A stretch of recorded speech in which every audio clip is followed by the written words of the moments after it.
Estamos aqui com muita satisfação com o deputado federal André Figueiredo, que está conosco aqui na cidade de Crateús. Deputado, nós vamos começar falando sobre a sua vinda para Crateús. Não, eu tenho como costume estar muito presente aqui em Crateús. E agora, especificamente, nós fomos entregar algumas melhorias para a agricultura familiar do município, incluindo um trator que foi conseguido junto ao Denox. Bem como fazer algumas reuniões junto com meu amigo, ex-vice-prefeito Magnus Dantas, presidente do PDT aqui no município de Crateús, com o vereador Zagalo, o vereador Rondinaldo e tantos outros que nos acompanham nessa caminhada. Entregamos esses benefícios lá na comunidade da Vaca Morta, para que nós possamos cada vez mais também valorizar o homem e a mulher do campo. Deputado, como é que o PDT está em Crateús para esse ano eleitoral?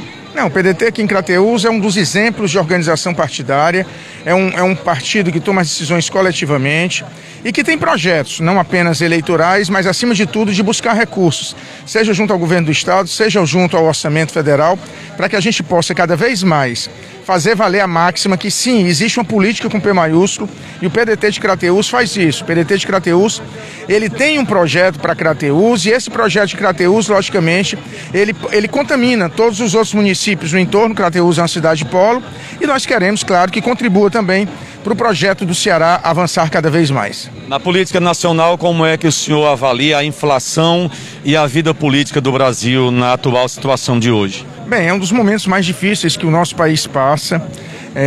Nós temos um presidente que não tem nada de controle, nem emocional, nem de gestão.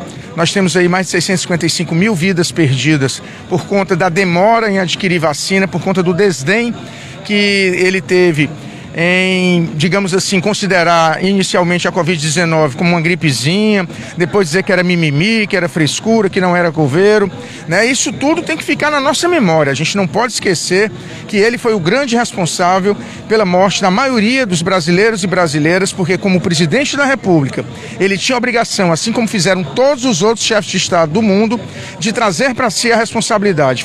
Felizmente, nós temos governadores como o governador Camilo Santana e prefeitos que realmente trouxeram para si essa responsabilidade. O prefeito Marcelo Machado também foi um grande gestor nesse sentido de trazer para si a responsabilidade de vacinar a população. E nós hoje temos, graças a Deus, quase 90% da população brasileira tendo tomado a primeira e a segunda dose. E isso nos dá tranquilidade, inclusive, nesse enfrentamento da terceira onda, que veio com muita força, mas com pouca letalidade. Qual a leitura que o senhor faz sobre Bolsonaro, Lula e Ciro Gomes? Eu vejo que Bolsonaro primeiro vai sofrer mais um desgaste, além desse da pandemia, da alta do preço dos combustíveis. É inadmissível que a gente não tenha um fundo de estabilização de preços e a gente fique à mercê, de repente, de termos aumentos de 20%, 25% no preço do diesel, e a matriz de logística do Brasil é transporte rodoviário, tudo depende do diesel, Nós temos o botijão de gás a R$130. É absolutamente inadmissível nós vivemos um pandemônio como nós estamos vivendo, que afeta todo o Brasil, afeta todos, principalmente os mais humildes. Então o Bolsonaro vai responder caro por isso. Então o que eu vejo hoje, existe uma polarização entre Lula e Bolsonaro, entre o petismo e o antipetismo, e o Ciro representa a alternativa. O Ciro representa um caminho diferenciado, onde apresenta um projeto nacional de desenvolvimento, mostrando claramente quais são as saídas que a gente tem para enfrentar essa crise, que será necessário um enfrentamento muito duro nos próximos 4 anos para que o Brasil recupere tantos anos perdidos, principalmente os últimos. Em último caso o Bolsonaro vá para o segundo turno com o Lula, o PDT vota no Lula? O PDT vai votar no Ciro, porque o Ciro vai para o segundo turno. Mas, de antemão, o que eu digo, tudo menos Bolsonaro. E o Brasil não merece isso. Então, tudo menos Bolsonaro, e nós vamos, claro, fazer um primeiro turno de um debate de elevado nível. Quem for para o segundo turno, se Deus quiser. E se o Bolsonaro não for, ainda é o cenário mais perfeito para o nosso país, porque aí sim, no eventual segundo turno entre Lula e Ciro, pelo menos a certeza de que um grande homem público estará à frente do Brasil, nós estaremos. Deputado, para encerrar sobre a parte da política nacional, qual seria a solução hoje para o controle da economia referente aos combustíveis?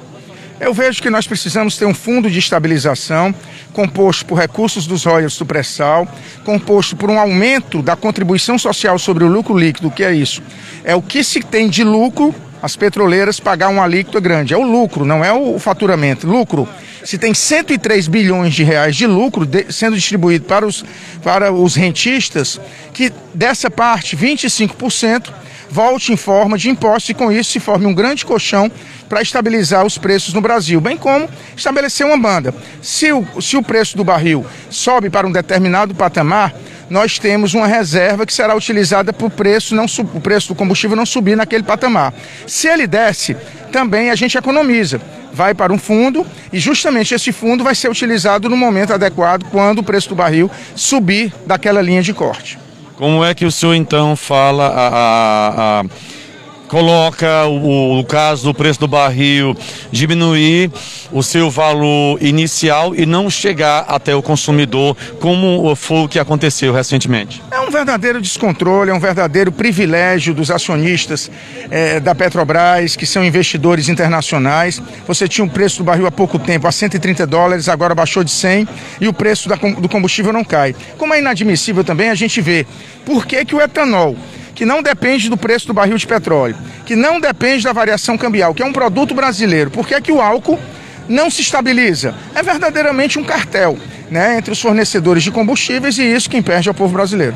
Deputado, agora a política estadual. Aqui em Crateús existe grupos de WhatsApp onde vazou-se algumas especulações de que nós teríamos os nomes de Roberto Cláudio indo para compor uma chapa com alguém do PT, sucessão estadual, e o nome da Isolda com alguém indicado pelo Domingos Filho em uma outra chapa. Isso chegou ao seu conhecimento ou isso não existe? Não, tudo é especulação. Num momento como esse, são muitas especulações, não existe definição de quem é o candidato.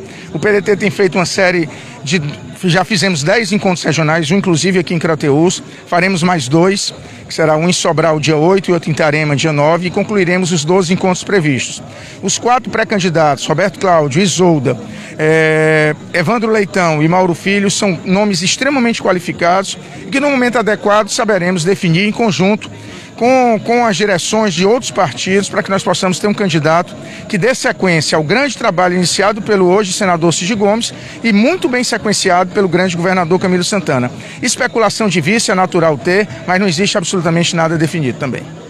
Em última hipótese, o PSD seria uma boa companhia para o PDT? O PSD é um partido parceiro, né? Ninguém tem nada contra o PSD, muito pelo contrário.